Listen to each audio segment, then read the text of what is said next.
Mike Young here from BeyondYourWeddingDay.com, and today we're going to talk about spending quality time together as a couple working on your finances.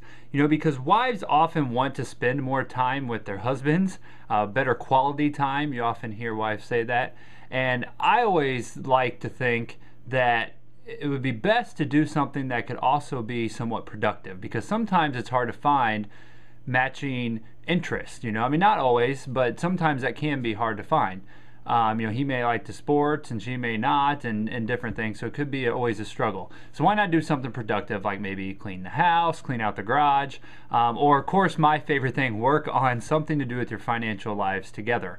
So I have 5 ideas on things you can do together, maybe call them dates, date night, and work on your finances as well. The first thing is maybe to attend a class or read a book on finances together. There's lots of different classes out there that sometimes are like a weekly thing, so they're one night a week you can go, learn about finances, and it'll get you, hopefully, act as a springboard to talk about things related to your finances. Or you could even read a financial book, you know, and kind of read it together and discuss things as the book goes along. So that's the first thing. The second thing is develop a filing system together. You know, oftentimes people's financial documents are kind of a mess. They're everywhere. And really to get to know where you're at currently financially, which is the best way to improve yourself financially, you really need to be able to find certain documents. And be able to do that, they need to be filed in a good, well-kept, ordered system. And so it'll take some work to get that system in place, most likely. So, you know, I'm not going to get specific with you on how to do it. The main thing is just to do it. And, you know, it may take a whole weekend day that you just set aside to spend time together doing that. The third one is to do a budget together. Again, it'll help you really.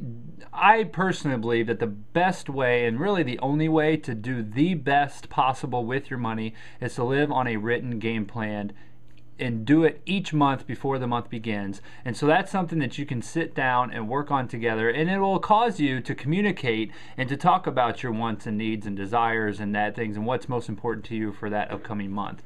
The fourth thing that kind of ties in with that a little bit is to discuss your financial dreams and goals. You know, I can't think of a better way to spend quality time together than dreaming together. You know, often married couples forget to dream, you know, and so this is a great way to discuss those things. You know, maybe what's your long-term goals? You know, Mandy and I often talk about our dream of traveling around the country in an RV someday when we're retired and have all kinds of money, hopefully.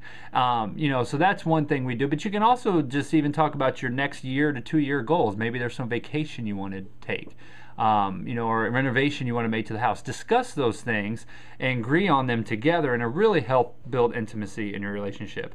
The fifth one is to get what you may call your legacy file in order. I know Dave Ramsey refers to it as the love drawer. Basically, the idea is that if something tragic were to happen to you, that there's a file or a drawer of files that your loved ones could find very easily that spells out everything that they would need to know, such as what your insurance policies are, where all your bank accounts are, your investments, you know, a copy of your will, which you should do, by the way. If you don't have, that'd be another great thing to do together. But all those things we don't necessarily like to think about, but that we need to do, and it's a way to take care of the ones that we leave behind and show them that love for them by not making them run around everywhere trying to figure all that stuff out. Now again, I realize all those stuff, you know, maybe even all of them, but some of them certainly will not sound like your idea of a great time together. But they are a great time and a great way to spend together, talking, discussing important things in your life. You'll get things accomplished that you should be doing anyway, and hopefully, ultimately, the best part is you will build intimacy in your marriage. I'm Mike Young from BeyondYourWeddingDay.com. Thanks for watching.